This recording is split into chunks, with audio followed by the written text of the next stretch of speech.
Hey there, Kyra. Thanks as always for the time. Just wanted to start by asking what the availability status is for tomorrow night for both Naya and Treasure. And also after that, just what your initial thoughts are on West Virginia after watching tape of them. Hey, Cameron, nice to see you as always. As far as availability tomorrow, Naya will be available, and our medical personnel is still working on Treasure, so it will be a game time decision. And just overall about West Virginia, they are well coached, they are tough, they are aggressive defensively, and it will be a dogfight for the Cats tomorrow.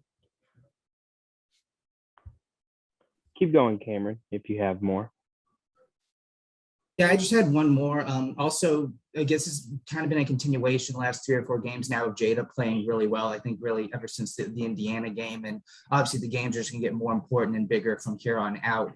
Just what have you seen from her, not only to make an impact initially, but to have that consistency now that we're 3 to 4 games into a stretch where she scored in double figures and continued to impress with her defense?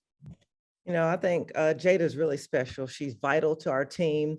The intensity in which she plays on both sides of the ball is just, you can't describe it. But I've been very impressed with her competitive spirit. And she makes freshman mistakes, but she makes up for that because she plays so hard. And I think she'll continue to learn and grow.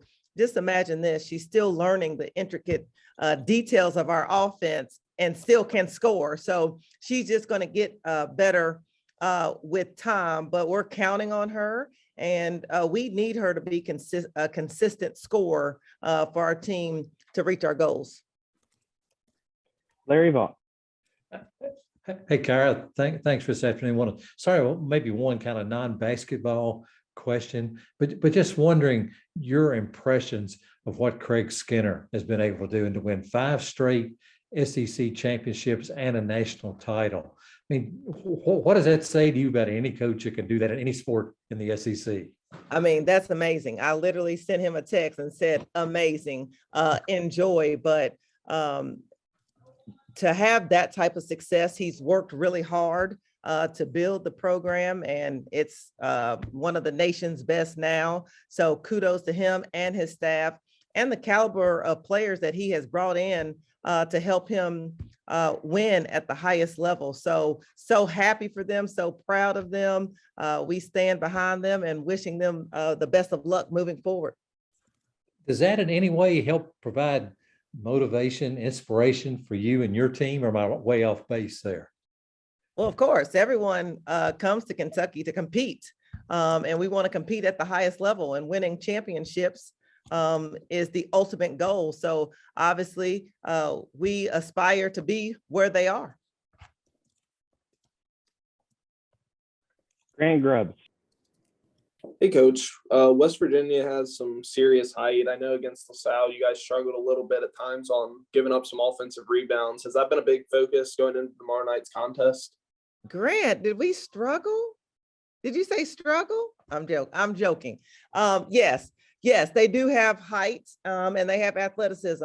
And, you know, that was one thing that we went back to work on in practice. You know, we have to be more aggressive, show a little more resistance in the paint, push out, bring the double earlier, and make them kick it out. But we have to find a body. When the shot goes up, we cannot run under the rim, find a body, box out, and we're committed to doing that. Barkley.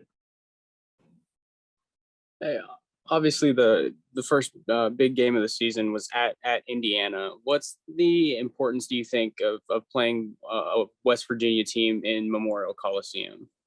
Well, it's always great to be home. And we look forward to packing out Memorial Coliseum, having our fans cheering us on. But you have to protect home. It's a sacred place. It's important to win at home. All wins are hard to come by. But, you know, we learned a lot from the Indiana game. We made some mistakes that we had to go back and correct. And every game is a learning opportunity, but we need to take the things that we've learned from Indiana, LaSalle and Winthrop, and put those emphasis to use during West Virginia. How has those mistakes in the Indiana game, how have you kind of seen your team respond to those in the LaSalle and the Winthrop game? One, we took a step forward in our transition defense. You know, we really committed to cleaning up some of the mistakes that we made, transition defense, and our switching. That we took a step forward there, but really have focused on our half court execution. West Virginia is going to bring a lot of pressure, so really have worked on the timing, the spacing, and really taking what the defense gives us. Larry Vaught. Yeah, Kara, just want to this point of the season, how do you feel Ryan has played in regards to what you were wanting Ryan to do this year?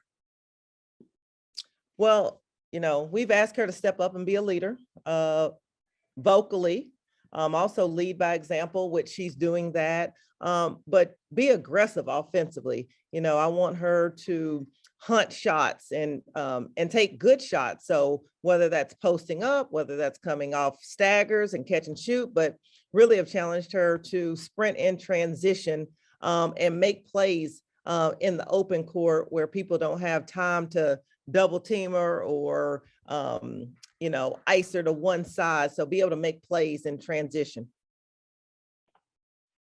Cameron. Yeah, I guess just piggybacking off that for a second, you've talked before about you guys in the half court and the quarter court offense, and sometimes it seems to go too fast and other times it seems to go too slow. But with Ryan's involvement in that, I guess what kind of license does she have to, you know, just kind of freelance and find her shot within the flow of what you guys want to do in that part of offense? Yes, Cameron, we're trying to find a good balance. Sometimes we're too fast, sometimes we're too slow. So at some point we're going to get in that medium area that is just right. But, you know, I have a lot of trust in Ryan and her basketball IQ. She knows what a good shot is for her. And she does have the green light, you know, to take good shots for her within our offense. And so, you know, we just need to make sure that we're balanced, moving the ball side to side. Don't settle for quick outside shots. I want us to play downhill, make the defense grind a little bit, and then take the shot we want. A good shot, not just good shots, but great shots. Grant. A certain time against LaSalle, Olivia Owens seemed a little down on herself, coach, at times out there. With Treasure Hunt potentially out this upcoming game, how important has it been to build back her confidence heading into this? Well, Olivia has always been important to this team, even with Treasure Hunt being available and playing. But, you know, sometimes you hit a lull as a player and you might lose your confidence. And, you know, what we try to do as a staff, go back to practice and let's get the reps and put in the work, which helps build confidence in the game. It's hard to gain confidence in the game. You gain your confidence in practice and then it shows in a game. Larry Vaught. Yeah, it's maybe kind of the same question with a different player, but Emma King is really struggling to make shots for you right now. Do you think she has lost confidence, and what are you talking and telling Emma right now? I don't know that she's lost confidence. You know, one thing that I talked to Emma about, you have put in the work, continue to do so. Those shots will fall. And for Emma, I want her to take open threes. And she can hit those. I'm confident in that shot for her. And that's what she does. And, you know, I kind of joke with her and like, if you miss one, go back and get the next one. You know, shoot when you're on, shoot when you're off, shoot till you come back on. And you have to have that mentality. But she'll stay the course, but she has put in the work and it will pay off. Anything else for Coach Elzy? All right.